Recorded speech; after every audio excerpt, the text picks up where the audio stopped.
bienvenue dans l'émission Parole de Femmes. Nous sommes avec notre invitée Lady Storm depuis hier et tu es absolument magnifique. Oui. Magnifique. Merci. Vraiment, merci, donc toute la dame en rouge. La dame en rouge de tous ses feux. La dame en rouge a plein de belles choses à nous dire aujourd'hui. Nous parlons du couple, Lady, avec toi, des différences qu'il peut y avoir dans le couple et ces différences qui peuvent susciter quelquefois des disputes, des divisions et qui peuvent même pousser des couples à se séparer parce que les différences tombent tellement énorme, on a l'impression que le fossé est énorme, qu'on n'a plus rien en commun. Et durant toute la semaine, on va parler de ces différences et de voir comment les aborder pour que ces différences ne deviennent pas des divisions, mais puissent aussi devenir des richesses, parce que c'est normal. Nous sommes deux dans un couple, donc on apporte des choses différentes. Nous sommes différents, nous sommes des créatures uniques, mais que Dieu a mis ensemble pour accomplir quelque chose en commun. Hier, on a parlé de la vision et aujourd'hui, on va parler de l'avenir que nous avons en tant que couple, malgré ou avec deux passés différents. Et c'est sûr que quand on se marie, même quand on se marie jeune, on a quand même quelques années où nous n'avons pas vécu avec notre femme, avec notre mari, on a été éduqués, on était dans un certain milieu, un certain pays, etc. Et là, on se retrouve ensemble à construire des choses, mais pourtant, nous avons tout un passé derrière nous qui peut être soit super, soit quelquefois un peu... ça peut être difficile à gérer lorsqu'on arrive dans le mariage. Effectivement. Alors, ce qu'il y a, c'est comme tu l'as si bien dit, on vient de familles différentes, donc on a deux éducations complètement différentes. Et il est évident que lorsqu'on se rencontre, il faut joindre les deux éducations, les deux cultures, les deux façons de voir, les deux conceptions de la vie, les deux personnalités, les deux personnes que nous sommes pour pouvoir en construire une seule vision, une seule famille, une seule... Enfin, voilà. Notre couple, notre famille. Pas la famille de ma mère, de mon père, ou telle que j'ai été élevée, je reproduis la même chose, mais... Toi et moi, on s'est rencontrés, maintenant nous joignons tout et nous faisons notre cocon, notre jardin d'Éden. Et c'est vrai que quelquefois, le passé n'a pas tout le temps été rose. On vient avec nos bagages, on vient avec notre vécu, nos difficultés, nos manquements, nos échecs. Et c'est avec tous ces bagages-là qu'on arrive dans nos mariages. Et je vais sur la base qu'il faut tout mettre à plat bien avant même de se marier, avant de construire, parce que tu dois savoir avec qui tu construis. Mais une fois que c'est construit, tu dois aussi toujours être en train, parce qu'on ne connaît jamais quelqu'un à 1000%. Donc, jusqu'à la fin de sa vie, on va apprendre sur l'autre. Donc, il est évident qu'au début de la vie conjugale, du peu qu'on sait sur soi, il est normal de l'expliquer à l'autre pour qu'on puisse voir est-ce que tu accepterais. Enfin, est-ce que tu acceptes mon passé? Est-ce que, voilà, j'ai grandi comme ça, j'ai été élevée comme ça, ma culture, c'est comme ci, comme ça. Maintenant, la tienne aussi, c'est comme ça. Qu'est-ce qu'on peut faire? À ce moment-là, on trouve des compromis. Je ne suis pas forcément d'accord, mais par amour pour toi, je prends un peu de toi, un peu de moi, et nous faisons notre éducation. Il faut savoir aussi que la vie de couple, c'est beaucoup de concessions. Je ne suis pas comme ça, je n'étais pas comme ça quand j'étais célibataire. Mais maintenant que je t'ai rencontré, maintenant que je veux former ma vie, enfin, créer ma vie, bâtir, construire avec toi, c'est comme si c'était normal pour moi de faire des efforts, de laisser un peu mon moi et de réfléchir à nous, bâtir ensemble. Et c'est en cela que la parole de Dieu est vraiment, vraiment un allié de taille. Parce que à des moments, pourquoi on suivrait ton éducation, pourquoi on suivrait la mienne? Prenons simplement ce que la parole de Dieu dit et bâtissons là-dessus, parce que là, au moins, tout le monde est d'accord. Ça demande un minimum de travail sur soi. Hein. Et quand on va dire dans la vingtaine, on ne l'a pas encore fait forcément, ce travail sur soi. Et ce qui permet de bien faire ce travail sur soi, c'est de s'éloigner de son milieu familial à un moment. Quelquefois, je sais pas, on va faire 6 mois à l'étranger, puis... Là, on voit une autre église, puis on voit d'autres familles. Puis, ou alors, on est même, je sais pas... moi, je me souviens, quand j'étais jeune, j'avais fait des séjours dans des familles à l'étranger, en Allemagne, en Angleterre. Puis là, on se rend compte que ça peut fonctionner différemment que chez soi. Et là, on commence à avoir une petite notion que notre éducation n'est pas une éducation universelle. Et que notre façon de fonctionner dans la famille n'est pas une façon de fonctionner universelle. Et c'est une grande richesse d'arriver dans le mariage en ayant pris conscience de ça.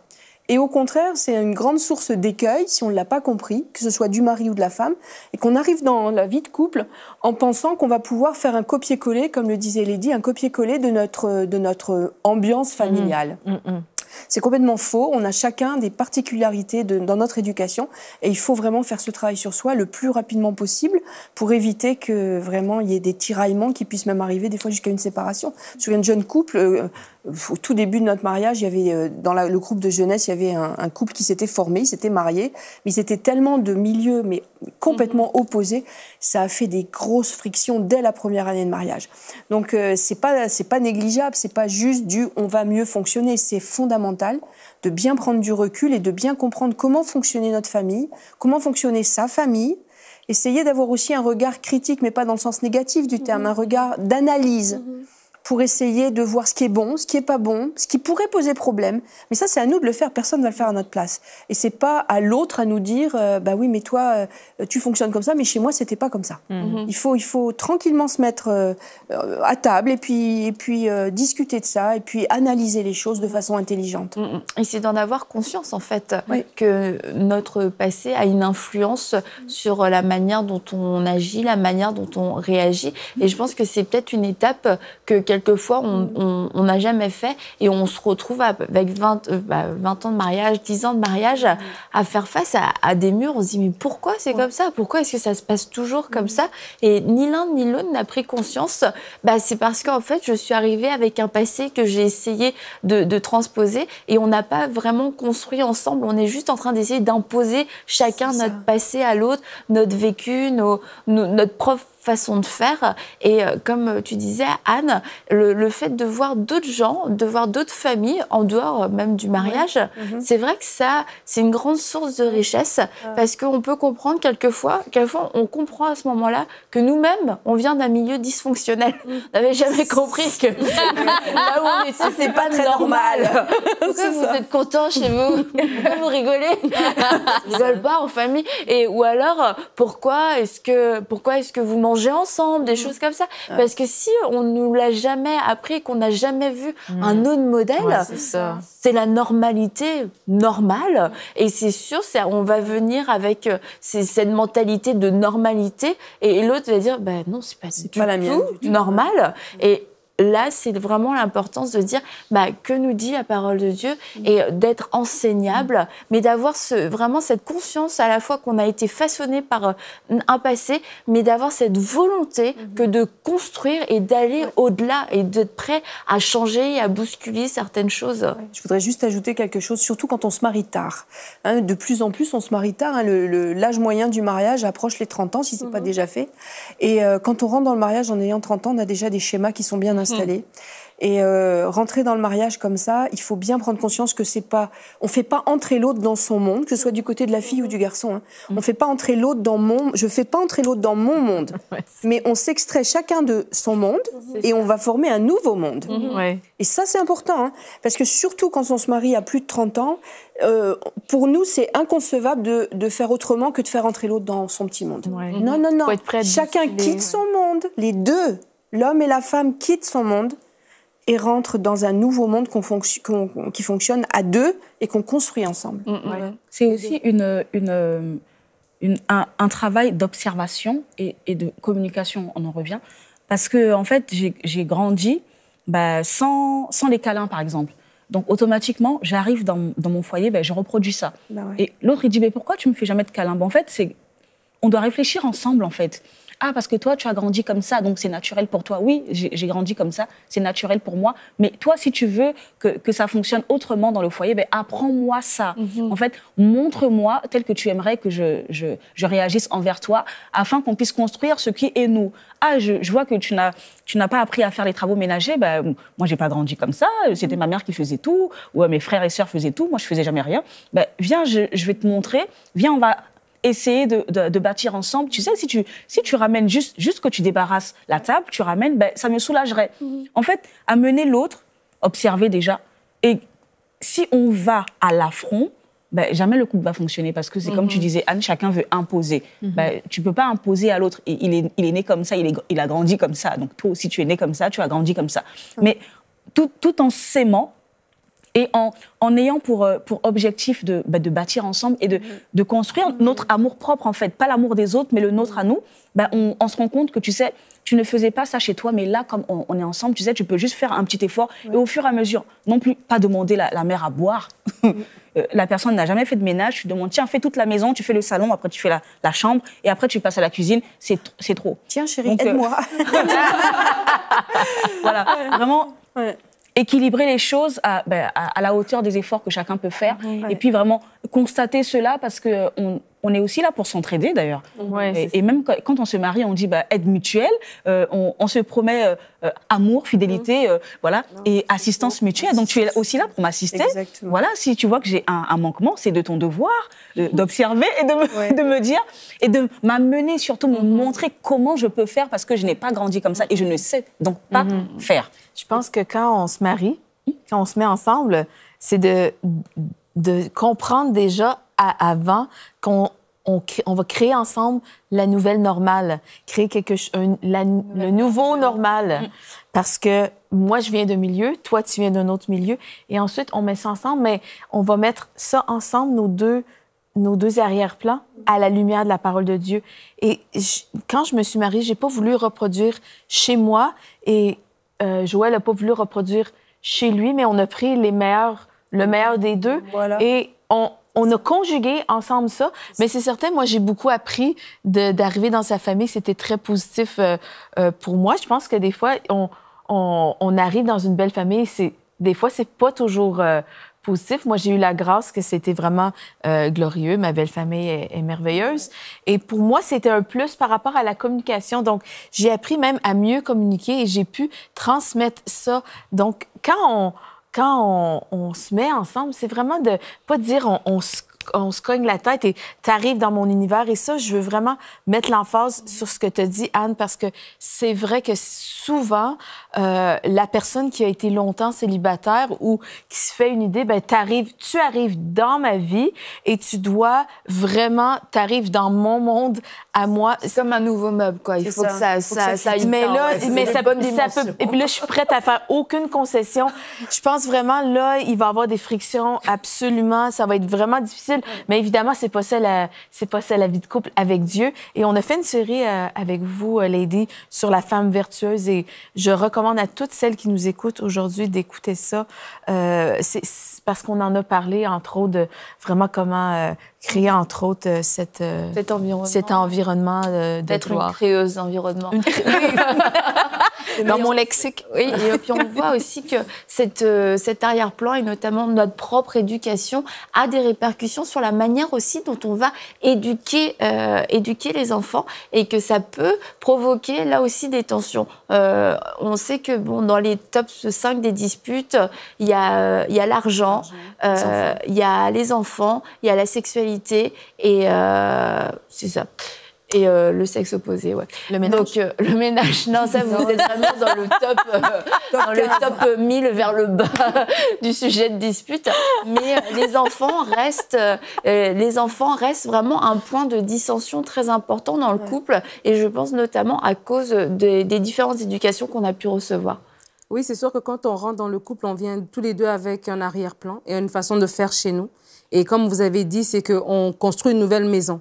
Donc oui, on peut dire, moi j'ai habité dans tel type de maison, toi tu as habité dans tel type de maison, mais on construit une nouvelle maison. Notre fondation, on la refait. Donc notre fondation, on la refait avec la parole de Dieu si tous les deux on est sauvés.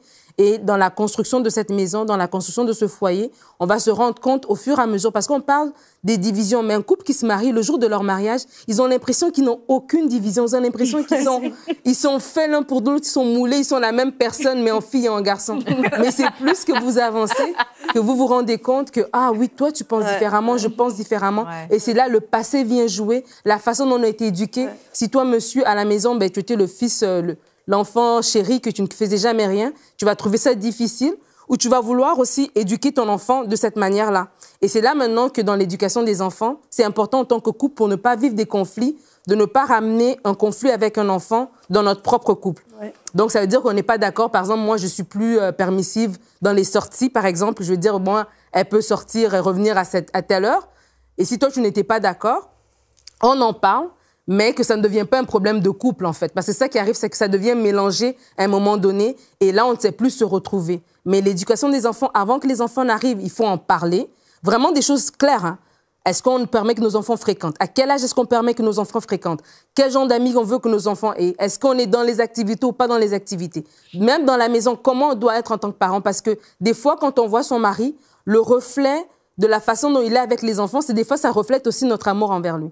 Tu vois, des fois, quand tu vois ton mari qui est un père vraiment dévoué, qui est un père qui est présent, c'est comme si ton amour pour lui aussi augmente, mais de la même manière, l'inverse aussi est vrai. Donc, c'est vraiment important de parler de comment nous allons éduquer nos enfants et de séparer les choses. Les enfants, ce sont une chose, mais ce n'est pas notre couple. On peut avoir une différence sur la façon de voir, mais cette différence-là ne se ramène pas dans notre relation. Ce qui n'est pas toujours évident, Non. parce que les enfants sont la chair de notre chair. Mais c'est vrai, tu as raison, je pense que c'est une règle à s'imposer, que ce qui concerne les enfants ne vienne pas diviser le couple et ne devienne pas un problème de couple. Mais tu disais tout à l'heure que dans le top 10, là, des problèmes potentiels dans le couple, il y avait l'argent et les enfants. Et tu remarqueras que c'est ces deux choses-là qui ont trait aux valeurs, transmission des valeurs. Pourquoi est-ce que ça chope l'éducation des enfants? C'est parce que ce qui est en question, c'est la transmission des valeurs. Et ça, c'est très sensible. On peut s'arranger sur qui va ranger le linge sale, on peut s'arranger sur qui va faire les courses assez facilement. Mais s'arranger sur la transmission des valeurs, ça va chercher très profond en nous, parce que c'est notre système, c'est notre écosystème, et si l'autre ne veut pas transmettre ces valeurs-là à nos enfants, ça va coincer parce que c'est très profond. Et l'argent, c'est pareil, ça fait partie de nos valeurs. C'est pour ça que la transmission des valeurs, c'est un sujet d'achoppement. Et il va falloir de toute façon faire des concessions, puis essayer d'arbitrer, Mathilde le disait tout à l'heure, entre qu'est-ce qui est bon chez lui, qu'est-ce qui est bon chez moi, et puis essayer de se faire un propre système de valeurs commun. Et je pense que aussi, comme tu partageais au niveau de la prière hier, que là aussi pour l'éducation des enfants, la prière va faire la différence, parce que si on se met devant Dieu à deux pour savoir comment on règle ce défi avec cet enfant, et si c'est le Saint-Esprit qui parle, on n'a pas à tergiverser, c'est toi qui as raison, c'est toi qui n'as pas raison. C'est, voilà, le Saint-Esprit connaît le cœur de notre enfant, voilà son besoin. Et si on est vraiment, on veut marcher avec le Seigneur, on va se soumettre à ce que le Seigneur va nous mettre. Donc c'est bon de trouver refuge dans la prière, parce qu'on va trouver un accord, non pas par nos propres forces, mais parce qu'on accepte, dans ces cas-là, de laisser Dieu, non pas vraiment trancher, mais dire, voilà, c'est ça mon avis à moi, c'est ça ma pensée à moi. Soumettez-vous ensemble à ma pensée. Comme tu avais dit hier, Anne, pour la vision, c'est pas, oui, juste, c'est vrai, quelqu'un qui épouse la vision de l'autre, c'est prendre la vision de Dieu. Et dans le cadre de l'éducation des enfants, c'est de prendre la pensée de Dieu pour chacun de nos enfants, plutôt que mon avis, mon expérience, mon expertise. C'est la volonté de Dieu, et ensemble, on se soumet à cette volonté.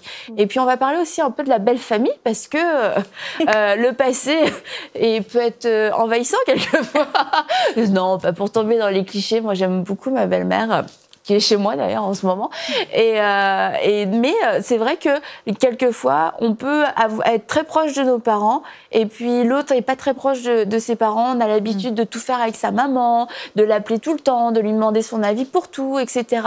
Et puis, on peut vouloir garder cette relation qu'on avait adolescente ou célibataire dans le mariage, et comme imposer quelquefois la belle famille, ou alors vice-versa. Et là encore, ça peut créer, c'est potentiellement un problème pour le couple. Exactement. Alors en fait, nos parents se sont mariés, ils ont créé leur famille. Donc après, ils ont eu, nous, nos frères et sœurs. Ensuite, à chacun des frères et sœurs, donc de nous et des frères et sœurs, c'est à chacun de construire sa propre famille. Donc, je ne peux pas prendre ce que ma mère et mon père ont créé pour ramener dans ce que j'espère créer ma famille.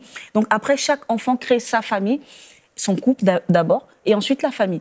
Mais il faut savoir que le couple, c'est deux personnes qui s'unissent, c'est deux mentalités, deux mentalités, deux individus, c'est déjà beaucoup, parce qu'il faut qu'ils s'accordent sur tous les points pour pouvoir marcher ensemble. Alors, comment dirais-je ? Je vais sur la base que on essaye d'abord de faire notre cocon, C'est-à-dire, c'est comme un œuf. Tant qu'on ne le casse pas, on ne sait pas ce qui se passe à l'intérieur. C'est comme une arachide. Tant qu'on ne la casse pas, on ne sait même pas s'il y a deux dedans ou bien s'il y a une qui est pourrie. Voilà, donc en fait, on ne sait pas ce qui se passe parce que c'est fermé, c'est caché. D'accord? Et je vais sur la base que le couple, c'est vraiment ça. C'est un cocon et que l'un doit protéger l'autre et vice-versa. La belle famille, mais quel bonheur! Moi, personnellement, j'ai une belle-mère, mais c'est un amour, c'est un bonheur, c'est oulala, c'est tout ce dont chaque femme peut rêver. Mais elle est attentionnée, elle ne se mêle pas de ce que vous faites dans votre vie privée. C'est vraiment la vie privée. C'est pas la vie publique, c'est vraiment privé. Et elle respecte cela. Ça fait 15 ans qu'on est mariés. J'ai jamais eu aucun problème avec elle, aucune. Enfin, c'est top, quoi. Et c'est vraiment important parce que du coup, notre couple, il n'y a que nous deux. Et pourquoi? Parce que il faudrait que les personnes que vous faites entrer dans le couple soient des personnes de bonne augure. Ce qui veut dire des personnes qui vous veulent du bien à vous deux et non des personnes qui te veulent du bien à toi et puis lui, on s'en fout un petit peu, c'est pas trop intéressant. Non, c'est des personnes... c'est comme, par exemple, les belles-mères qui vous donnent conseil, etc. Mais c'est ma fille, d'accord? Mais ma fille est mariée avec quelqu'un avec qui elle forme une seule chair. Donc, c'est ma fille, c'est vrai, mais c'est la femme de quelqu'un. Donc, au moment où je donne un conseil, c'est pour les deux personnes parce que les deux ne forment qu'une seule chair. Je ne peux pas monter ce quelqu'un contre ma fille parce que je veux protéger ma fille, parce que non, ma fille appartient à un homme et je dois respecter cela. C'est pour ça que je dis qu'il faut faire attention à qui on fait entrer dans le couple. Après, chaque couple connaît les personnes à qui ils peuvent parler et les personnes à qui il ne faut surtout pas parler parce qu'ils savent très bien qu'ils ne sont pas pour nous, ils vont prendre parti et ça ne sera pas bon pour le couple. Après, et j'aimerais dire que la personne, en fait, doit pas seulement nous aimer, nous, elle doit aimer le couple, elle doit aimer ce que forme le couple. C'est ça. Sinon, ça risque d'être...